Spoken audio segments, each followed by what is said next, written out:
Let's talk about Vladimir Putin's visit to Vietnam. So Putin went to China. In less than a month, he decided to go to North Korea. And from North Korea, he went to Vietnam. You think this is coincidence? No. In fact, Vladimir Putin is giving the West sleepless night. They are always trying to calculate his next move and they keep getting it wrong. Putin is master of chess game. So when Putin went to China and North Korea, they claimed that he went there because of weapons. And I told you guys that these guys are completely detached from reality. They have no idea what they are talking about. Well, let me help you understand what is happening around the world. If Putin went to China and North Korea for weapons, what about Vietnam? Because Vietnam still rely on Russian weapons. Ladies and gentlemen, this is the return of the Cold War. So what currently Putin is doing is, Putin is trying to reconnect the old Soviet economy, because the Soviet Union had a very good relationship with North Korea and North Vietnam. And eventually they won in North Vietnam, and North Vietnam ended up conquering South Vietnam. It's a history on its own. But the Vietnamese have not forgotten the role that the Russians played in their independence. And there is no way that they are going to turn their back on Vladimir Putin or the Russian state. So at this point, we all know that the Western America is doing everything possible to destroy the Russian economy, to cripple Russian economy, and Putin is not down.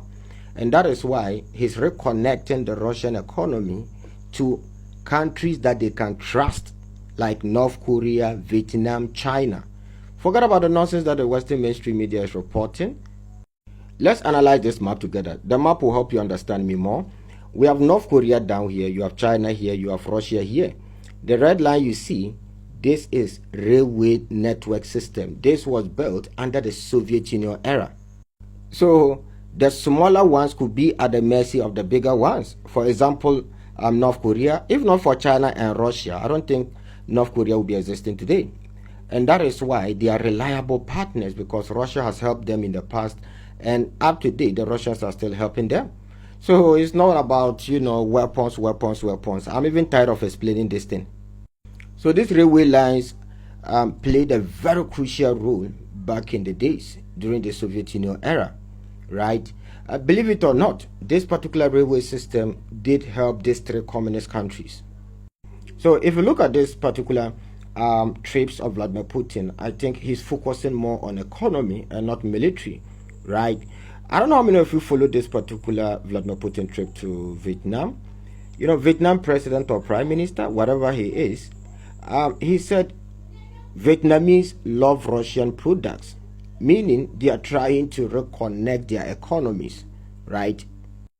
After the collapse of the USSR, Russia had no influence again, right? And they are back again, and they are trying to reconnect with their old friends. They are trying to expand their trade with their old friends. For example, if you look at Vietnam, number one partner is China. They trade over 200 billion annually. The second is United States. They trade around 100 billion. Now, if you compare that to the Russians, it's just around 5 billion.